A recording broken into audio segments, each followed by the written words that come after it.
Hello everyone. तो हम लोगों ने अपने आईआईटी जैम का एक टेस्ट दिया था सीक्वेंस एंड सीरीज़ का कल 6 PM में। जिन बच्चों ने नहीं दिया है टेस्ट वो अभी भी जाके टेस्ट दे सकते हैं। उन्हें क्या करना होगा, हमारे लीशा एजुकेशन ऐप पे जाना है। ऐप का लिंक मैं डिस्क्रिप्शन में दे दूँगा। आप वहाँ पे जा करके सबसे पहले अपने आप को रजिस्टर करोगे अपने मोबाइल नंबर से as a student.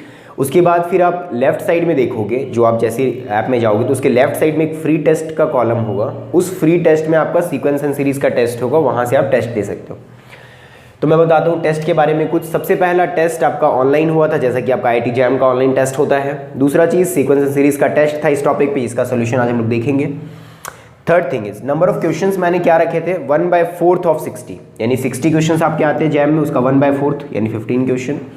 Total marks कितना था, 100 का 1/4 यानी कि 25 मार्क्स का क्वेश्चंस था। और टोटल टाइम कितना था, 180 मिनट आपको मिलते हैं जैम में, 1/4 यानी कि 45 मिनट्स।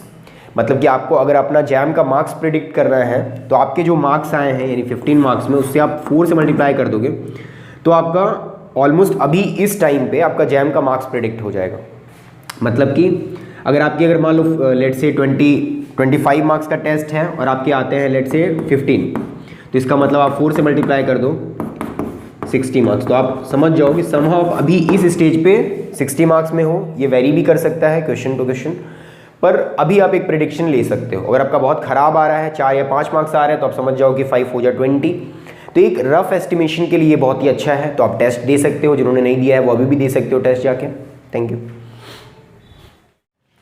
तो अब हम स्टार्ट करते हैं अपना क्वेश्चन देखना। तो ये है हमारा पहला क्वेश्चन एमसीक्यू का, 1 मार्क्स, जैसा कि आपका आईआईटी जैम के एग्जाम में भी आता है 1 मार्क्स का क्वेश्चन पहले, तो वो है एमसीक्यू का क्वेश्चन। क्वेश्चन आपका बहुत ही सिंपल है, लिमिट पे based. Limit n tends to infinity, इसका लिमिट निकालना है, ये किसके इक्वल होगा। तो कैसे इसको सॉल्व करेंगे, सबसे पहले आप जैसे n टेंड्स टू इन्फिनिटी रखोगे तो देखो 1 का पावर इन्फिनिटी ऐसा आ जाएगा, 1 का पावर इन्फिनिटी फॉर्म में। यानी कि ये हम लोग बोल सकते हैं कि जब हम लोग निकालेंगे limit n tends to infinity 1 - 1/n³ to the power n² और पुट करेंगे n का वैल्यू इन्फिनिटी, तो ये क्या हो जाएगा 1 टू द पावर, क्योंकि ये वाला आ जाएगा 0, क्योंकि लिमिट अंदर चला जाएगा, 1 का लिमिट 1, इसका 0 और उसका पावर यानी कि इन्फिनिटी। सब तरफ हम लोग लिमिट लगा सकते हैं। बेसिकली हमने n की जगह पे इन्फिनिटी पुट कर दिया, समहाउ आप ये बोल सकते हो रफली। ये हो गया, ये इंडिटरमिनेट फॉर्म है। We have to find the limit value of this, so we will consider this to be are y। हम लोग इसको y लेट कर लेते हैं, ठीक है, क्योंकि इसको देख करके कैसा फील आता है, कैसे सॉल्व करेंगे, कैसे थिंक करेंगे इस तरह के क्वेश्चंस में। जब भी पावर होगा तो हमें एक चीज़ का रिमाइंडर आता है, दैट इज कि हमें लॉग लेना चाहिए। हम लोग लॉग लेते हैं, taking log on both the sides we get log. यहाँ पे लेंगे तो log of this function, power है तो आगे आ जाएगा, यानी कि बोल सकते हैं limit n tends to infinity और हो जाएगा n² log 1 - 1/n³ equals to log y, ऐसा हो जाएगा। अब देखो, अब क्या करेंगे नेक्स्ट, इस n² को हम लोग नीचे लिख देंगे ऐसे 1/n²। इसके पीछे रीज़न क्या है, क्योंकि अब आप n टेंड्स टू इन्फिनिटी लोगे तो 1 ये वाला पार्ट 0 है, यानी log 1 दैट इज 0, और नीचे भी 1/n² का लिमिट निकालोगे तो ये 0 आएगा, यानी कि फॉर्मेट आ गया 0/0 का। ये हमारे पास आ गया। अब हम लोग 0/0 को सॉल्व कर सकते हैं बाय एल ऑपिटल रूल। तो हम लोग डायरेक्ट लगाएंगे एल ऑपिटल रूल। देखो मैं मान के चल रहा हूँ आप टेस्ट दे रहे हो तो आपको ये सब बेसिक चीज़ें पता है। अगर आपको नहीं पता है तो आप ये सब कोई बार पढ़ सकते हो लिमिट्स, उसके बाद ये देख सकते हो। अब देखो उसको डेरिवेट करेंगे तो इसका डेरिवेटिव क्या होगा, 1/1 माइनस 1 मिनट, तो यहाँ क्या लिखेंगे 1/1 माइनस n³, यानी कि log ऑफ x होता है 1/x। ऊपर वाले का डेरिवेटिव क्या होगा, ये पार्ट का 0, इस पार्ट का डेरिवेटिव होगा माइनस माइनस +3 हो जाएगा n⁴। नीचे का डेरिवेटिव क्या आएगा, nxn-1 होता है, यानी कि n³ आ जाएगा, यानी कि n मैंने लिखा और ये इस तरीके से। अब देखो जैसे लिमिट लगाएंगे, पहला तो ये n³ ऊपर जाएगा और ये n का पावर 4 नीचे, यानी कि दोनों कटेगा, तो मैं डायरेक्टली कर दे रहा हूँ, यहाँ पे n बचेगा। कैसे मैंने लिखा, क्योंकि ये n के ऊपर जाएगा, n का पावर 4, सिंपल कैलकुलेशन है, कट के ऐसा आ जाएगा -2/n। अब देखो जैसे सिंपल है, लिमिट लगाओगे, ये पार्ट 0 यानी ये 1 और ये part limit n tends to infinity पे पूरा ओवरऑल पार्ट 0 हो जाएगा, यानी कि ओवरऑल जो मेरा आंसर आया that is log y equals to 0। अब log y 0 का मतलब क्या, क्योंकि यहाँ पे e होता है तो यानी क्या हो जाएगा y equals to e⁴ that is 1। यही तो मेरा लिमिट था इसका, यानी कि मेरा आंसर आ गया 1। तो इसका मतलब मेरा ऑप्शन डी करेक्ट होगा, तो इसका ऑप्शन डी करेक्ट होगा। तो ये हमारे MCQ 1 मार्क्स का सेकंड क्वेश्चन है, बहुत ही अच्छा। सीक्वेंस ये दिया हुआ है और पूछा जा रहा है कि हमारा ये सीक्वेंस कन्वर्ज करेगा या डाइवर्ज करेगा, और कन्वर्ज करेगा तो किस पे करेगा, ये चेक करना है। मैं आपको तरीका बताता हूँ कैसे सोचते हैं इस तरह के क्वेश्चंस को। सबसे पहले इस an के साथ थोड़ा सा हम लोग रिसर्च करते हैं। हम इस क्वेश्चन के साथ PhD करते हैं। क्या हो जाएगा, 1/n plus 1 dot dot dot dot 2n को क्या लिखेंगे, 1/n प्लस n। अब ह्यूमन माइंड हर एक चीज़ में बहुत ही क्यूरियस होता है, सोचते हैं ये क्या है, पहला टर्म, इन दोनों में क्या डिफरेंसेस है फर्स्ट टर्म और सेकंड टर्म में। तो ये फर्स्ट टर्म हमारा 1/n है, यानी n नीचे छोटा है, n प्लस 1 बड़ा है, और जैसे ही ये रेसिप्रोकल पार्ट होगा तो ये वाला पार्ट बड़ा हो जाएगा और ये छोटा हो जाएगा। मतलब हर टर्म बड़ा से छोटा होता जा रहा है, मतलब ऐसे गिरता जा रहा है, ठीक है। और जैसे गिरता हुआ चीज़ आता है तो हमारे दिमाग में एक चीज़ आता है कि ये टर्म तो गिर रहे हैं इसके वैल्यूज़, तो अब हमारे दिमाग में आता है मोनोटोन कन्वर्जेंस थ्योरम। जिनको नहीं आता है वो याद रख लो, मोनोटोन कन्वर्जेंस थ्योरम क्या बोलता है कि ऐसा सीक्वेंस जो कि बढ़ रहा हो और कहीं से जाके बंद जाए तो वो क्या होगा, कन्वर्जेंट होगा। घट रहा हो, नीचे बाउंडेड बिलो हो जाए तो कन्वर्जेंट होगा। तो यहाँ पे एग्जैक्ट इससे हम लोग ये नहीं बोल सकते, बट जब भी सीरीज टाइप आप चीज़ लिखते हो तो आपके पास an प्लस 1 निकालना काफ़ी ईजी हो जाता है।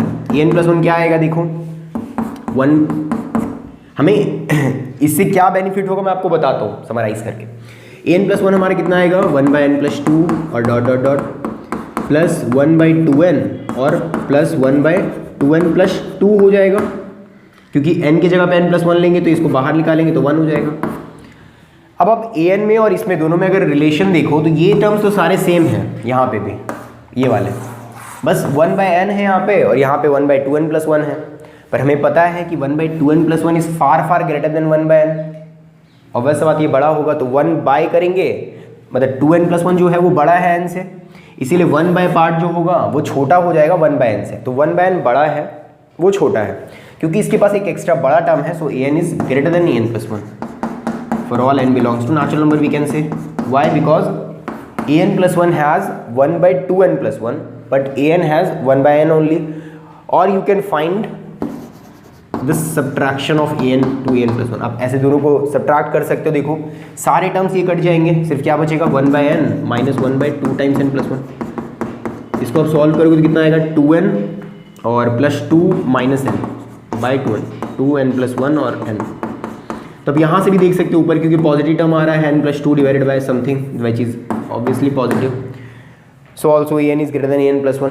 इतना हमें पता चल गया कि an बड़ा है, an प्लस 1 छोटा है, मतलब ये गिर रहा है, ठीक है। अब ये सीक्वेंस गिर रहा है, इतना तो पता चल गया। अब जो मैंने आपको पहले बताया था कि यहाँ पे भी हम लोग देख रहे हैं कि सीक्वेंस के हर एक टर्म भी गिर रहे हैं, इससे क्या बेनिफिट मिलेगा, इससे हमें एक बहुत अच्छा बेनिफिट होता है। मैं आपको बताता हूँ क्या करना है। तो देखो इस केस में हम क्या करेंगे कि हम लोग इस वाले फर्स्ट टर्म हमारा 1/n है, नेक्स्ट टर्म 1/n प्लस 1 है, फिर next term 1/n plus n है। तो ये हमारा पहला टर्म है जो कि सबसे बड़ा है, फिर छोटा, फिर छोटा छोटा हो रहा है। हम अगर एक काम करें, सारे टर्म्स को 1/n से रिप्लेस कर दें, मतलब हम लोगों ने सबको बड़े से रिप्लेस कर दिया, तो ऑब्वियस बात ये पार्ट ज़्यादा बड़ा होगा। कैसे हुआ, क्योंकि हमने 1/n से सबको रिप्लेस कर दिया, ठीक है, सारे टर्म्स को, सब छोटे वाले को बड़े से रिप्लेस कर दिया। अब ये कितनी बार है देखो, क्योंकि यहाँ 1 से लेकर के n टाइम्स तक सम हो रहा है और एक एक्स्ट्रा यानी n प्लस 1 टाइम्स है, तो n प्लस 1/n ऐसा लिख सकते हैं। ये an आएगा हमारा less than equals to this part. हालांकि हम लोग इसका यूज़ यहाँ पे नहीं करेंगे, मैं आपको बता रहा हूँ, लेकिन आप कर सकते हो ये चीज़ का यूज़। और अगर दूसरा चीज़, अगर सब में से सबसे छोटा कौन है, दैट इज़ 1/2n। सबको अगर 1/2n से रिप्लेस कर दे, तो इन सारे टर्म्स को 1/2n से रिप्लेस कर देंगे तो हमारा ये पार्ट बड़ा हो जाएगा इससे। तो इससे देखो कितना आ जाएगा, n प्लस 1/2n। तो अब इसको देखो 1 मिनट। तो यहाँ से हम क्या बोल सकते हैं, मतलब ये एक तरीका मैंने आपको बता दिया निकालने का कि इसके जो सीक्वेंस होंगे an के वो इससे पर्टिकुलर छोटे होंगे, इस दो सीक्वेंस के बीच आ जाएगा, और इससे बड़े होंगे। तो ये हमें पता चल गया ये चीज़। पर अब आता है कि इसका लिमिट होगा क्या। लिमिट का हमें इतना भी पता चल गया कि जो इसका लिमिट आएगा an का, वो इसके लिमिट 1 के और इसके बीच में आएगा, दैट इज़ हाफ। कैसे, क्योंकि हम लोग an को क्या लिख रहे हैं, इस दोनों के बीच में, क्योंकि देखो an जो है वो less than equals to this है और greater than equals to this है। इसका मतलब we can right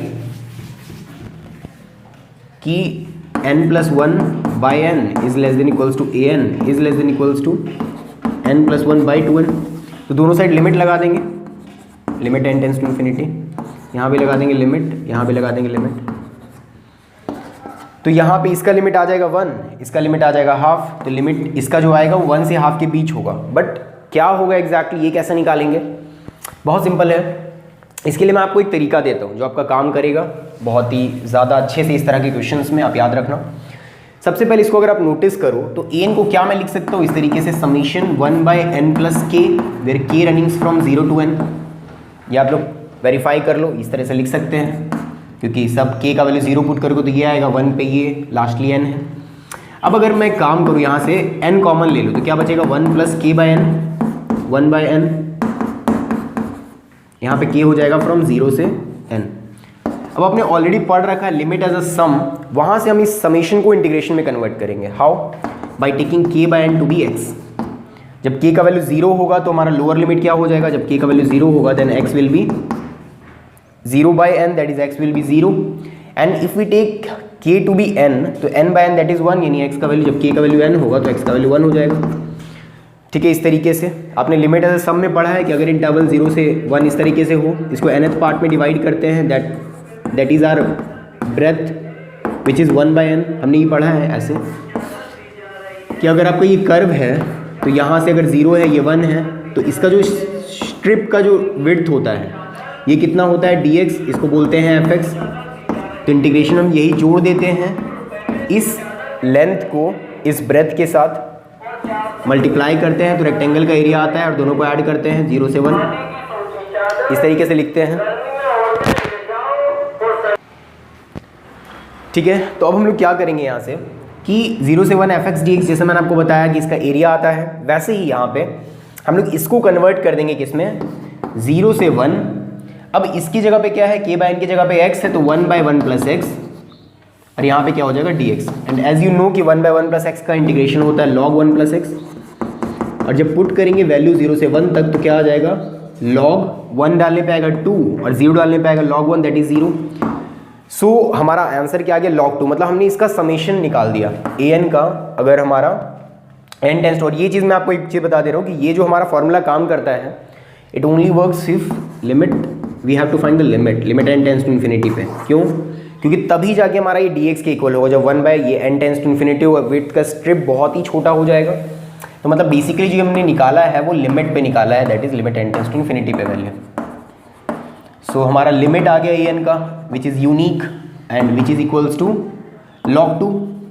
so we can say our sequence will converge to log 2, so it will be the answer. तो ये है हमारे MCQ 1 मार्क्स का थर्ड क्वेश्चन। क्वेश्चन क्या है कि limit n tends to infinity 1/n² summation k equals to 1 से n तक log k। आप एक बार अपने क्वेश्चंस पेपर में चेक कर लेना, शायद मिस्टेक से यहाँ पे n इक्वल्स टू 1 से इन्फिनिटी लिखा गया था, मतलब कि n का वैल्यू अल्टीमेटली n तो टेंस टू इन्फिनिटी है ही, तो हम इसे ऐसे भी लिख सकते हैं k इक्वल्स टू 1 से n log k।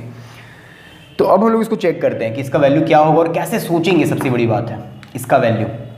सबसे पहला चीज़ देखो, अगर मैं इसको लिखूँ रिफ्रेम करके तो क्या मैं इसे लिख सकता हूँ, limit n tends to infinity 1/n², k का वैल्यू 1 रखेंगे तो log 1 plus log 2 plus dot dot dot dot plus log k। ठीक है, सॉरी k का वैल्यू n है तो log n हो जाएगा। अब एक चीज़ देखो कि अगर मैं इस एक n को हटा के यहाँ पे लगा दूँ ऐसे, तो यहाँ पे हमें कुछ याद आ रहा है कि इसका वैल्यू हमें पता है, हमने ऑलरेडी पढ़ रखा है। तो इससे हम लोग सोचते क्या हैं कि हमें पता है एक चीज़ कि अगर हमारा an कोई सीक्वेंस है, ठीक है, और अगर हमारा इसका लिमिट, ये अगर an हमारा कोई सीक्वेंस मैंने लिख दिया और limit n tends to infinity an अगर l आता है तो a1 plus a2 plus dot dot dot plus an/n का लिमिट क्या आएगा, ये हमने पढ़ा है Cauchy limit, Cauchy theorem on limit से, इसका भी लिमिट l ही आएगा। ठीक है, तो ये बेसिक सा चीज़ हम लोग यहाँ पे यूज़ करेंगे। तो क्या होगा कि इसका लिमिट, अगर मान लो इसका लिमिट l आता है तो इसका भी लिमिट l ही आएगा, मतलब इस वाले का लिमिट अगर l आता है तो इसका लिमिट भी l आएगा पूरे का पूरा। तो क्या मैं बोल सकता हूँ कि इस पूरे की जगह लिखने से बेटर है इस पूरे को हम लोग रिप्लेस कर सकते हैं एक चीज़ से, that is limit n tends to infinity log n by n, इस तरीके से लिख सकते हैं। ठीक है, अब आप सोचो कि अब तो क्वेश्चन बहुत ही ईजी हो गया, क्योंकि अब देखो इन्फिनिटी जैसी पुट करोगे तो इन्फिनिटी बाय इन्फिनिटी, और हमें पता है कि यहाँ पे हम लोग एल ऑपरेटर रूल लगा सकते हैं। इसका डेरिवेटिव आएगा 1 बाय n, n का डेरिवेटिव 1, और जैसे ही limit n tends to infinity निकालोगे तो ये हो जाएगा आपका 0। इसका मतलब क्या है कि हमारा जो लिमिट होगा ओवरऑल इसका, दैट विल बी 0। अब हम लोग देखते हैं एमसीक्यू का 2 मार्क्स का क्वेश्चन। तो ये हमारा एमसीक्यू 2 मार्क्स का फर्स्ट क्वेश्चन था। क्वेश्चन था limit n tends to infinity 1 by n, इसका लिमिट l है। हमने पढ़ा अभी कि an अगर हमारा सीक्वेंस होगा तो जो लिमिट an का होगा, अगर ये l है तो a1 plus an by n का लिमिट भी वही होगा, l होगा। तो इसका मतलब क्या है कि हम लोग इसका लिमिट को l ले सकते हैं, यानी कि अगर ये मान के चलो इसका लिमिट अगर l है तो ये लिमिट भी l ही आना होगा, यानी कि ये 1 बाय n का लिमिट आप चेक कर लो कितना है, 0 है। इसका मतलब इसका लिमिट भी क्या होगा, 0 होगा, मतलब कि l इक्वल्स टू क्या हो गया, 0। कैसे मैंने निकाला, बाय द कूशी थ्योरम, क्योंकि हमें पता है बाय द कूशी थ्योरम कि इसका लिमिट अगर l होता है तो इसका लिमिट भी वही होता है। इसका लिमिट क्या है हमने चेक किया, and limit of 1 by n equals to 0। So पूरे का लिमिट, क्योंकि ये सारे का सम है n टर्म्स तक और n से डिवाइडेड है, तो l का वैल्यू मेरा आ गया 0। सिमिलरली अब यहाँ पे देखोगे तो ये a1 है, a2 है, यहाँ पे an है, और डिवाइडेड बाय क्या है, n है। इसको आप ऐसे भी लिख सकते हो, divided by whole divided by n। इसका मतलब कि इसका लिमिट जहाँ पे होगा पूरा का लिमिट भी वहीं पे होगा। तो हमारा क्या हो जाएगा, m equals to limit n tends to infinity n plus 1 by n, and इसका लिमिट क्या होता है, n कॉमन निकाल के काटेंगे तो 1 प्लस 1 बाय n, और कट जाएगा तो यानी 1 आएगा। तो l का वैल्यू आ गया हमारा 0 एंड m का value 1, and our question was l square plus m square is a natural number. कौन सा नेचुरल नंबर आएगा, देखो 0 का स्क्वायर प्लस 1 का स्क्वायर, दैट इज 1। हमारा ऑप्शन क्या क्या है, ग्रेटर देन 2 नंबर, ऑब्वियस सा बात है नहीं, a ग्रेटर देन 2 नहीं है। बी ऑप्शन हमारा क्या है, लेस देन 2, ऑब्वियस सा बात है लेस देन 2 है। सी है हमारा इवन नंबर, नहीं 1 आ रहा, इवन नहीं है। डी नन ऑफ दिस, ये भी गलती है, तो एक क्वेश्चन करेक्ट होगा, दैट इज बी। ये हमारा एमसीक्यू 2 मार्क्स का सेकंड क्वेश्चन। इसका हमें लिमिट फाइंड करना है। अगर लिमिट हमने फाइंड कर लिया तो हमारा सीक्वेंस कन्वर्जेंट हो जाएगा। देखते हैं लिमिट ऑफ एस एन कितना आएगा, लिमिट ऑफ दिस। अब देखो इसको अगर मैं 2 पार्ट में ब्रेक कर दूँ, इससे डिवाइडेड बाय, यानी n बाई 2 है, नीचे लिख देते हैं 3n प्लस 4 रूट n, और प्लस क्या हो जाएगा log n by this, log n by 3n plus 4 root n। ठीक है, तो लिमिट हमारा क्या हो गया, इसका भी लिमिट और इसका भी लिमिट हमने अलग अलग कर दिया।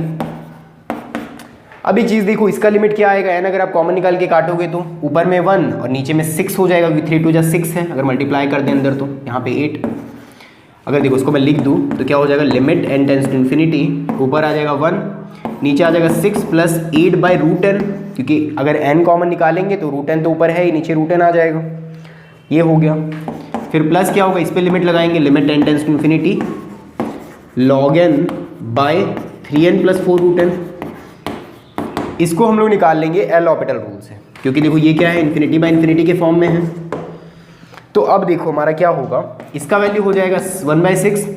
इसको अगर आप डेरिवेट करोगे तो आएगा 1/n, और नीचे में बचेगा 3 प्लस जो भी आएगा 4 1/2 रूट n। जैसे इन्फिनिटी पुट करोगे आपका यहाँ पे जो n है 1/n जो आ रहा है साथ में, ये सब चीज़ों को 0 बना देगा ओवरऑल, यानी कि आपका आंसर आ जाएगा 1/6, यानी कि हमारा ऑप्शन हो जाएगा correct, convergent and limit S N equals to 1/6, that is option D. अब हम देखते हैं फोर्थ क्वेश्चन। तो ये है हमारा क्वेश्चन, limit x tends to 1 minus x 10 pi x by 2 is. अब ये क्या होगा, कैसे सोचेंगे, सिंपल, पहले x टेंस टू 1 दिख रहा है, यहाँ पे 1 माइनस एक्स।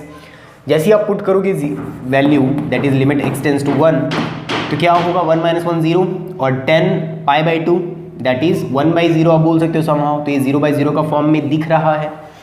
ठीक है, अगर किसी को नहीं समझ में आया तो आप इसको 10 को लिख दो साइन के फॉर्म में, साइन बाय कॉस। तो यहाँ से आप देख सकते हो साइन तो 1 होगा लेकिन कॉस 0 होगा, तो 0/0 का फॉर्म में है। कैसे सॉल्व करेंगे, बहुत सिंपल है, या तो आप एल ऑपरेटर रूल डायरेक्ट लगा सकते हो, या फिर और एक तरीका मैं आपको बताता हूँ। इसको इधर ले आओ, limit x minus one tends to 0 हो जाएगा। यहाँ पे क्या है 1 माइनस एक्स है, माइनस बाहर निकालेंगे तो x माइनस वन।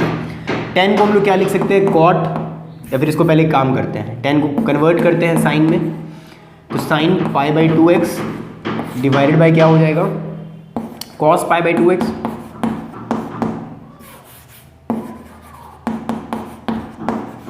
अब हम लोग चेंज कर देंगे साइन पाई बाई 2 को कॉस में। देख limit x tends to 0 minus x minus one. Sine को क्या लिख सकते हैं cos pi by 2 minus theta, यानी pi by 2 minus pi by 2x। और साइन को भी क्या लिख सकते हैं sine pi by 2 minus pi by 2x, क्योंकि हमें पता है sine pi by 2 minus theta equals to sine theta ही कॉस थीटा होता है, क्योंकि फर्स्ट क्वाड्रेंट में जाते हैं। इसलिए वो बेनिफिट क्या होगा, या मैंने ये क्यों किया, क्योंकि नीचे प्रॉब्लम क्रिएट हो रहा था। अब इसके करने से प्रॉब्लम कैसे खत्म हो जाएगा, देखो माइनस एक्स माइनस वन, ऊपर क्या आ जाएगा कॉस पाई बाई 2, अगर बाहर कर लें तो ये क्या बचेगा दैट इज़ 1 माइनस एक्स। अब क्योंकि हमारा जो x minus one tends to 0 था, तो यहाँ भी हो जाएगा x minus one tends to 0। ठीक है, तो हमारे यहाँ से क्या हो गया 1 माइनस एक्स आया। ठीक है, ऑब्वियस बात देखो, अगर x minus one tends to 0 तो 1 माइनस एक्स टेंस टू भी 0 ही होगा, तो यहाँ से भी आप लिख सकते हो 1 माइनस एक्स। अब ये हो गया हमारा, नीचे क्या होगा देखो साइन पाई बाई 2 अगर बाहर कर लेंगे तो क्या बचेगा 1 माइनस एक्स। अब देखो हमें समझ में आ रहा है कि sine 1 minus x tends to 0 है, तो कहीं ना कहीं अगर आप 1 माइनस एक्स को y लेट कर लो तो ये देखो क्या बन जाएगा ओवरऑल। मैं आपके इजी के लिए बता दे रहा हूँ ताकि आप थोड़ा फील कर पाओ अच्छे से, जस्ट लिमिट का कंसेप्ट है ये। साइन पाई बाई 2y अगर ऊपर नीचे पाई बाई 2y से मल्टीप्लाई कर दे अगर, तो इससे होगा क्या, ये वाला जो sign pi by 2y pi by 2y, क्योंकि हमें पता है साइन x बाई एक्स का जो लिमिट होता है दैट इज़ 1 होता है। अगर ये वाला वैल्यू टेंस टू 0 जाए, क्योंकि y टेंस टू 0 तो pi by 2 y tends to भी 0 ही जाएगा। अब दोनों साइड पाई बाई 2 से मल्टीप्लाई कर दो, तो इसका लिमिट क्या हो जाएगा 1। इसका लिमिट देखो पाई बाई 2y अगर 0 पे जाएगा तो कॉस ये 1 पे चला जाएगा। y से y ऑलरेडी कैंसल्ड हो चुका है, तो बचा नीचे pi by 2, that is answer is 2 by pi. So our answer will be 2 by pi, the option D. तो ये हमारा MSQ का MCQ का नेक्स्ट क्वेश्चन।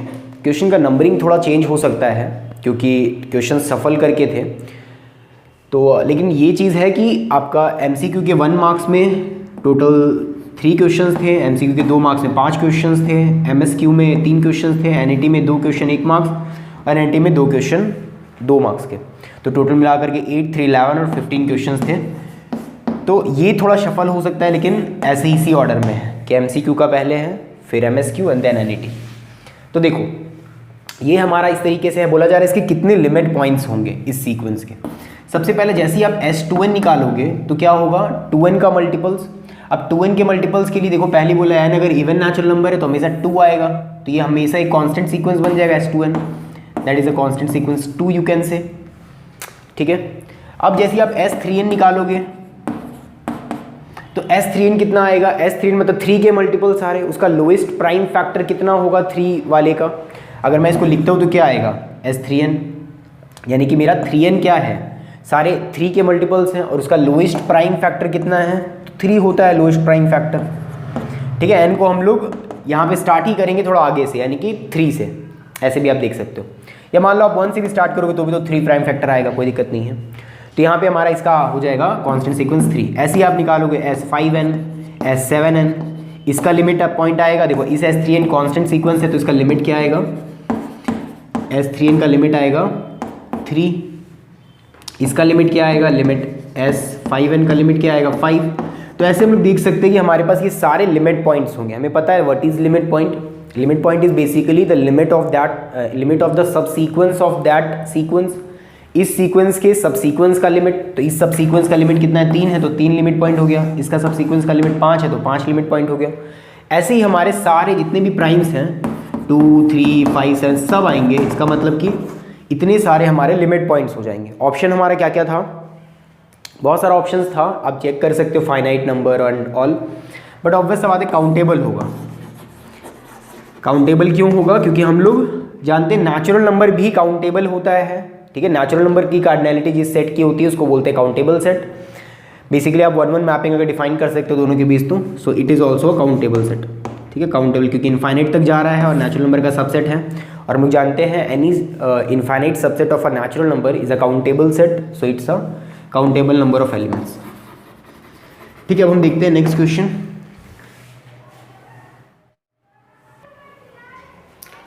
अब ये हमारा ऑप्शन है, मतलब क्वेश्चन है 2 मार्क्स का last question. The question is an bn cn are an is basically a sequence and bn and cn are the subsequence of an. bn is defines to be the collection of all the even position में जो terms है उसका collections है। cn is the subsequence a2n plus 1 and it is given that an is convergent। तो हम लोग को बताना है कि क्या होगा। हमें पता है कि अगर an कन्वर्ज करता है तो उसके सारे सबसीक्वेंस bn भी कन्वर्ज करेगा, cn भी कन्वर्ज करेगा to the same limit. The option is C, which was very easy question. Option D में अगर आप देखो तो था कि अगर an कन्वर्ज करेगा, मतलब कि an convergent if bn and cn converge, हो सकता है bn कन्वर्ज करे l पे, cn कन्वर्ज करे m पे, तो an कन्वर्ज करेगा इसका कोई गारंटी नहीं है। n नॉट कन्वर्जेंट भी हो सकता है। एग्जाम्पल के लिए आप देख सकते हो an को अगर हम ले लेते हैं -1 का पावर n, तो bn कन्वर्ज करेगा 1 पे और cn कन्वर्ज करेगा -1 पे, सारे और टर्म्स -1 पे जाएंगे, तो इसका मतलब an ये कन्वर्जेंट नहीं है। तो ऑप्शन डी रॉन्ग हो गया। ऑप्शन बी और ए ऐसे ही रॉन्ग हो गया क्योंकि दोनों कन्वर्जेंट होंगे, bn और cn। अब हम देखते हैं अपना नेक्स्ट क्वेश्चन।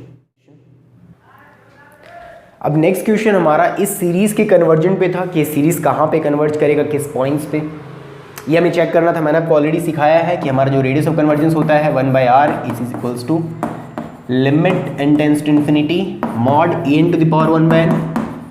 तो ये कैसे निकालेंगे, limit n tends to infinity an ये है हमारा, होल का पावर 1/n करेंगे तो ये कैंसिल हो जाएगा, यानी बचेगा कितना 1 + 2/n। क्योंकि मॉड लगाने का कोई ज़रूरत नहीं है क्योंकि ऑलरेडी टर्म पॉजिटिव है, तो ऐसा लिख सकते हैं। इसको हम सेट कर सकते हैं ऐसे। इससे क्या होगा, देखो ये वाला ओवरऑल मिल करके, इसको आप ऐसे भी सोच सकते हो 1 + 1/n, या फिर जैसे ये इस तरह से लिखा हुआ है 2/n n/2, तो ये बेसिकली इसका लिमिट होता है e। ये आप लोग चेक भी कर सकते हो, 1 का पावर इन्फिनिटी के फॉर्म में ये होता है, और ये पावर 2 यानी कि e का स्क्वायर, ठीक है। तो मैंने डायरेक्टली बना दिया, तो r = क्या हो जाएगा 1/e²। ऑलरेडी मैंने थ्योरी में सारा चीज़ पढ़ा रखा है, हो गया 1/e² दैट इज 0.12 समथिंग आएगा, आप ये चेक कर सकते हो। इसका मतलब कि अगर मेरा मॉड z का वैल्यू लेस देन 0.12 होगा तो मेरा कन्वर्ज करेगा सीरीज। अगर आप देखोगे तो आपका ऑप्शन था x का वैल्यू बिटवीन -4 से 4, मतलब कि ये जो z का वैल्यू है वो कहाँ से कहाँ, मतलब कि कौन से इंटरवल्स हैं गिवन जिसमें कि हमारा सीरीज कन्वर्ट कर सकता है। तो अगर 4 ऑप्शंस देखें तो एक था -4 से 4, ऑब्वियस सा बात है कि इसके बीच में यहाँ पे x लिखा गया था गलती से, तो ये z होगा। फिर एक था -10 से less than equals to z3, और एक था 2 से 5, और एक था हमारा -7 से 7।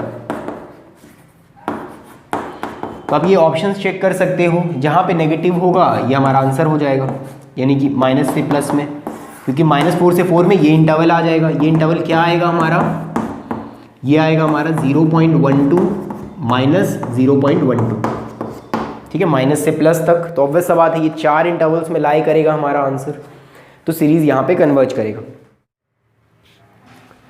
तो अब ये हमारा MSQ का नेक्स्ट क्वेश्चन, इसको कैसे सॉल्व करेंगे। समेशन k = 1 से इन्फिनिटी k² के हमें फाइंड करना है। तो अगर आप यहाँ पे देखो तो सबसे पहला चीज़ कि हमें फील आ रहा है कि k से k को काट सकते हैं। k = 1 से स्टार्ट है तो कट जाएगा, कोई प्रॉब्लम नहीं है। हमारा बचेगा ऊपर में k, यानी इसको अगर मैं काट दूँ तो क्या हो जाएगा, समेशन k = 1 से इन्फिनिटी k / k - 1 फैक्टोरियल, क्योंकि इसको हमने लिख दिया k × k - 1 फैक्टोरियल, k से k कट गया तो ये आ गया। अब देखो नेक्स्ट, अगर हम लोग 1 का केस को यहाँ पे रखिए तो क्या आएगा, 1 + 1 - 1 0 फैक्टोरियल का वैल्यू 1 होता है, प्लस क्या आएगा k = 2 से लेके इन्फिनिटी k / k - 1 फैक्टोरियल। मैंने क्यों अलग किया देखो, आपको आगे पता चलेगा। अभी हम लोग k को यहाँ पे क्या लिख सकते हैं, -1 + 1। इससे बेनिफिट क्या होगा, इसको जब इससे डिवाइड करेंगे तो वैल्यू एक कटेगा, इससे डिवाइड करेंगे तो अलग होगा। देखो हम क्या लिखेंगे, 1 + समेशन k = 2 से इन्फिनिटी k - 1 / k - 1 फैक्टोरियल, और प्लस यहाँ पे क्या है 1 / k - 1 फैक्टोरियल। अब आप एक चीज़ देखो, कि अगर हम यहाँ पे 2 से वैल्यू पुट करें या फिर हम लोग इसको अब तो काट सकते हैं क्योंकि हमारा 2 से स्टार्ट है वैल्यू k का वैल्यू। अब 2 से स्टार्ट है तो कोई प्रॉब्लम नहीं है, 2 - 1 1 आएगा, 2 - 1 1 आएगा, काटेंगे तो क्या होगा k - 2 फैक्टोरियल। अब देखो k का वैल्यू k - 2 फैक्टोरियल से यहाँ स्टार्ट है और यहाँ पे k - 1 फैक्टोरियल से। अब क्या कर सकते हैं, इसको क्या लिखेंगे, प्लस समेशन, यहाँ पे k running from 2 to infinity, यहाँ पे k running from 1 to infinity 1/k - 1 factorial. अब अगर आप ध्यान से देखो तो क्या बनेगा, वैल्यू 1 प्लस इसका समेशन क्या आएगा, 2 रखेंगे तो 0 यानी कि 1, 1 रखेंगे तो 3 रखेंगे तो 3 - 2 1 आएगा, प्लस 4 रखेंगे तो 1/2 फैक्टोरियल, इस तरह से चलता जाएगा। सिमिलरली ये भी वैसे ही आ जाएगा, आप देख सकते हो 1 रखोगे तो यहाँ पे 1 आएगा, फिर 2 रखोगे तो भी 1, और 3 से फिर हमारा आएगा 2 फैक्टोरियल, सेम ये चीज़।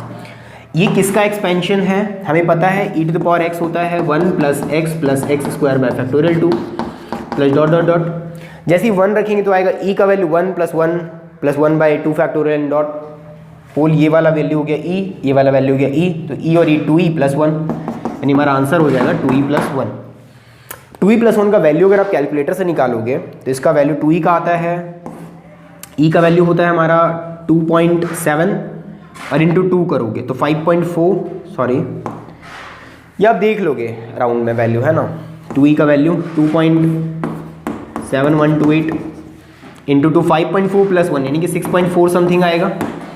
तो यहाँ पे मैं ऑप्शन आपको बताया तो ऑप्शन आपका क्या होगा कि 0 नहीं होगा, पहला चीज़, not a finite number, option B is also wrong, number greater than 4 और इरेशनल नंबर, ऑब्वियस सा बात है, इट्स अ इरेशनल नंबर, तो option C is correct and the option D was, मतलब option D was irrational number and option C was number greater than 4, both are correct.